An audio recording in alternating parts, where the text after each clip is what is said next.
Hello friends and welcome to Tutorials Point.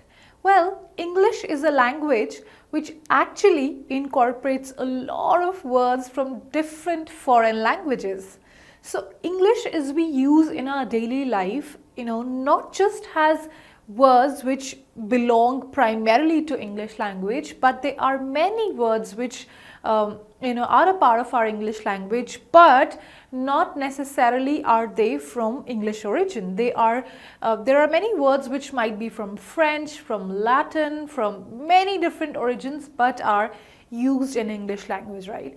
So here in this video, we are going to learn about few different words which are from different origins but are used in English language. So what happens is when you are aware of such different words and phrases which not primarily belong to your English language, it's like you take your spoken language to a next level, because now when you are speaking, you're not just your vocabulary is not just limited to English itself, right? English language itself. Your vocabulary, it incorporates words from many different languages, so which actually makes you sound way too exotic. So don't you all want to sound like that? Of course we do, right? So let's go ahead and see and learn a few such words which are used in our English language but are not really of English origin. Of course, once you learn them, it is definitely your discretion, it is your judgment as to where you might want to use them. Definitely, you should be sure as to where you're using and where are they actually required. Should you be using them in a particular environment or not? So you have to be very careful, though you are upskilling your language, but you should actually choose and judge and decide as to where to use a particular word, right? So let's go ahead and learn a few such words. Okay.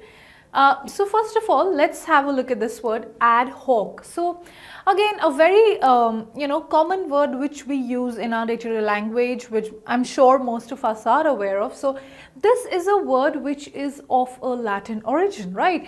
So what does it actually mean? It means made or done for a particular purpose, or literally something that is temporary or on the spot, right? So I end up getting many ad hoc works when I'm in office, due to which most of my time gets chewed in those work, right? So this is the usage. So ad hoc actually means something that is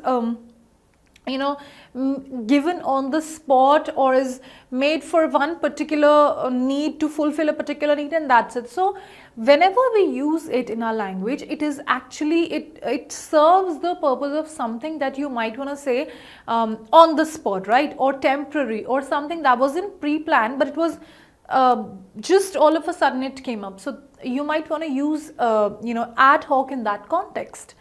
Okay, how about ad nauseum? So ad nauseum again is a word which actually is from a Latin origin.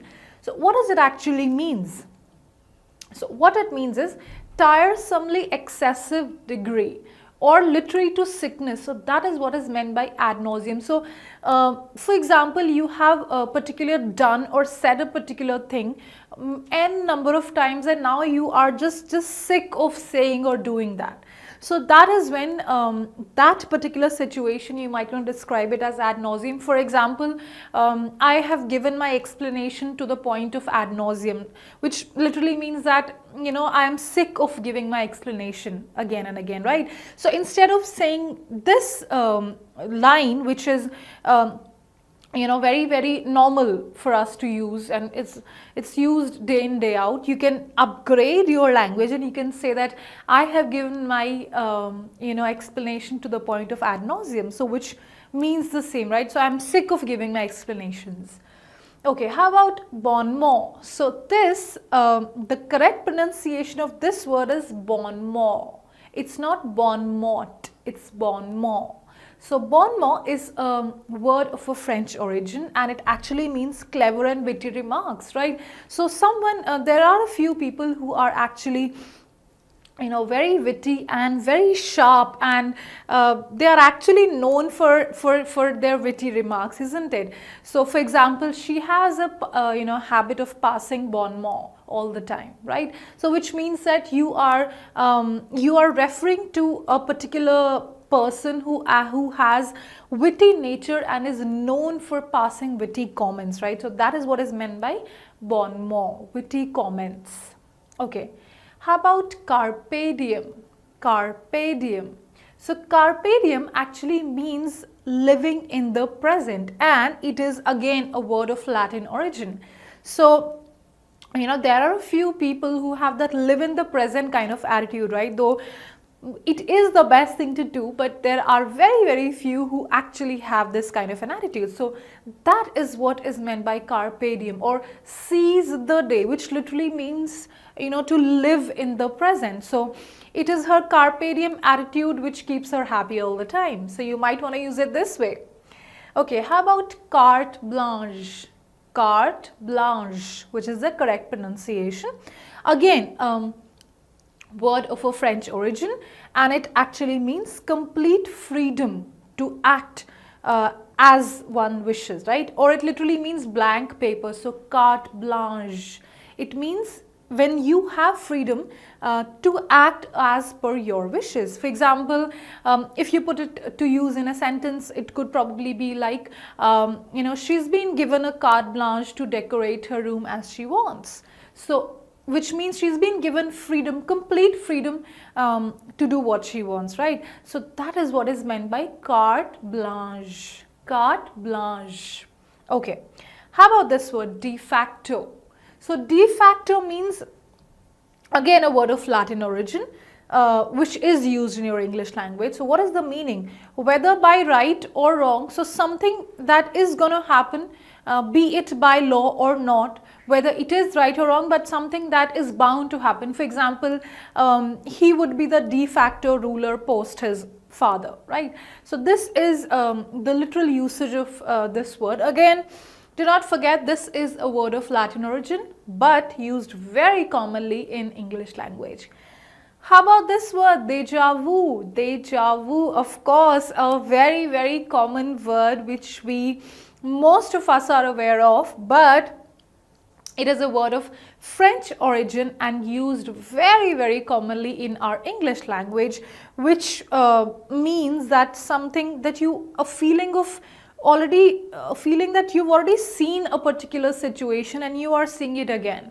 So when I met her, I had a feeling of deja vu. So deja vu means a situation or a feeling of already you've already seen something and now you're seeing it again, right? So if you see, the sense of having experienced the present situation before, so whatever you are experiencing right now, you get a feeling that, okay, this kind of situation I already experienced in the past sometime. You get that strange kind of a hunch or a feeling, right? So that is what is meant by deja vu.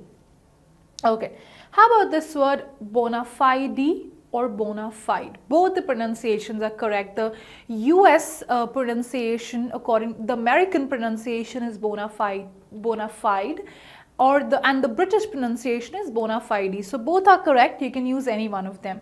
So bona fide actually means something that is absolutely real. It's not fake, right? And do not forget, it is a word of Latin origin, right? So something that's genuine or fake, right? So you must get your bona fide certificate before you join the college. So we are all aware, I think this is, getting a bona fide certificate is a very common thing that we get to encounter in our daily life. So bona fide or bona fide, both are correct. And again, do not forget, it is a word of Latin origin but used in English language. Let's go ahead and learn a few more such words. Okay, how about this word? And what do you think is the correct pronunciation? It is faux pas. The correct pronunciation of this word is faux pas. So faux pas is a word of French origin, and what it actually means is embarrassing blunder, right? So something or a false step. as it states. So something, a particular situation which you probably intended to do in a different way, but it turned out to be really embarrassing. That is what is meant by faux pas. So the previous meeting which we planned turned into a faux pas. So something that you actually planned in a particular way, but it was all ruined, right? So that is what is meant by faux pas. Okay. How about this word magnum opus? So magnum opus is a word of Latin origin, and what it means is the most important work of an artist, right? This painting is considered his magnum opus. So magnum opus is the best piece of art that could be presented by an artist, right? So you can put it to use, or great work. So she was applauded, or her present project is considered as her magnum opus, right? So great work, that is what is meant by it. Okay, modus operandi. Modus operandi. So modus operandi again is a word of Latin origin, and what it means is a way of doing a particular thing. So let us say that we are probably designing, or we are in a particular project, or we are planning a particular thing. So what is what is the main method that you are going to use it, right? So that is what is meant by modus operandi. So what was the modus operandi of this particular project, or how did you get it to, how did you materialize it, right? So modus operandi literally means the method of doing a particular thing. Okay, per annum or per capita, again very commonly used terms, but both are of Latin origin. And per annum means each year, what is your income per annum, and per capita literally means according to per person, right? So what is the per capita worth of this company, right? Okay, how about this word per se? So per se again is a word of Latin origin, and what it means is by itself, right? So all these evidences which he has presented per se do not support him, right? So this is what is by itself. Anything by itself, that is what is meant by per se, right? So this is how you're going to probably put it to use. Okay, how about this word? Again, a very decorative word which you can use in your daily communication could be bon voyage. Bon voyage. So again, it is a word of French origin, and which actually means is have a nice trip, right? So next time, maybe when you are bidding a goodbye to anyone, or wishing someone to have a happy trip or have a good journey, enjoy your journey, you might want to say bon voyage, right? So bon voyage is a word of French origin which means have a nice trip or enjoy your trip. Okay, last but not the least is via media. So via media again is a word of Latin origin, and it means a midpoint, right, between two extreme ends. For example, what is the via media to solve this situation? For example, there are two extreme or polarized groups, and there is some situation and they've actually entered into a deadlock, it's an impasse, and nothing is moving forward. So you might want to use this word. What is the via media to take things forward? Or let's find a middle grounds to just break this impasse or deadlock to take it forward, right? So friends, these were few words which were actually taken from foreign language to English language, and they actually, you can put them to use while you are in your day-to-day communication to upskill your language or to upgrade your language to next level, right? So keep practicing them, and of course it would be a good idea to use them, but be very careful while you're using them, because while you are speaking, the point is to communicate to the person who is right in front of you, but your words should not be such that they are completely alien to the person who is listening to it. So definitely you should use them, but judge and decide as to where you want to use them, and accordingly you can upskill your language to a next level.